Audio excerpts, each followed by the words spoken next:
अगर आप supply and demand trading कर रहे हैं तो आपको 5 जोन जानना बहुत जरूरी हो। 5 जोन कौन कौन से हैं? Range zone, pivot zone, fractal zone, inside bar zone, STB या फिर बीटीएस विक वाला जोन। इंस्टीट्यूशनल के सप्लाई एंड डिमांड जोन होते हैं और जब हम पता करते हैं तो आपको पता लगता है कि ये तो हाई प्रोबेबिलिटी मार्किंग है। आज जो हम पढ़ने वाले हैं, जो हमारे सप्लाई एंड डिमांड है वो एक्चुअली हम चार्ट पे कैसे ड्रॉ करें कैंडलस्टिक के थ्रू, एंड जो इंस्टीट्यूशन के हाई प्रोबेबिलिटी जोन है वो उसको हम कैसे आइडेंटिफाई करें।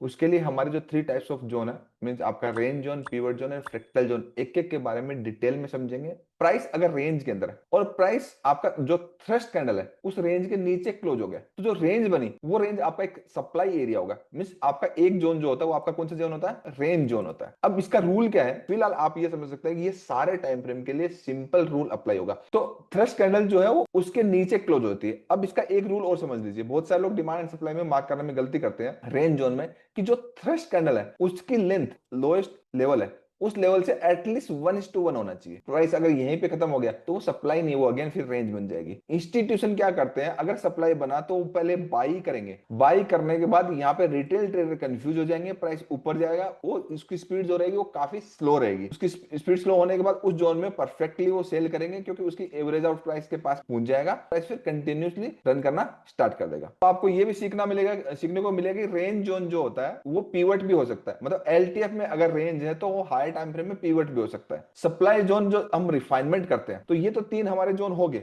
बट इसके अलावा जो हमारा जो जोन होते हैं ना, एक इनसाइड बार भी होता है। जैसे प्राइस क्या कर रहा है, अब फोर्थ वाला समझिए कि प्राइस यहाँ पे एक ऊपर गया, ऊपर जाने के बाद अगली कैंडल जोन, अगली कैंडल कैंडल के अंदर बनी और उसके बाद अगली कैंडल थ्रेश कैंडल बन गई, मतलब पूरी उसको हाई क्रॉस कर गया। तो जो इनसाइड कैंडल है वो आपका इनसाइड बार जोन है। एमटीएफ, एसटीएफ, एलटीएफ में जब अलाइनमेंट करेंगे, पूरी ट्रेडिंग जब सीखेंगे तो आपको ये 5 ही जोन काम में लेने हैं। ये कहां होंगे? हमारा पॉजिटिव स्ट्रक्चर है तो हमारे स्ट्रॉन्ग लोज होते हैं ये वाले, तो ये जोन आपको स्ट्रॉन्ग लोज के पास मिलेंगे। स्ट्रॉन्ग, और ये जो इनसाइड बार वाले जो जोन है ये 50% के अराउंड कहीं मिलते हैं। ट्रेंड इज पॉजिटिव और इनसाइड बार जोन बना, नीचे कोई दूसरे जोन के लिए बैठे हो तो इनसाइड बार से ही प्राइस उठ के ऊपर चला जाएगा। ऐसे 5वां जोन जो होता है, लार्ज वीक वाला जोन होता है वो फ्रैक्टल होता है, ठीक है।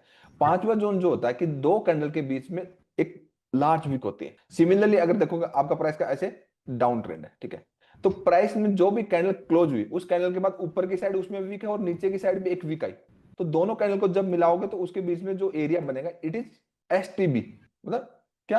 Cell to buy zone.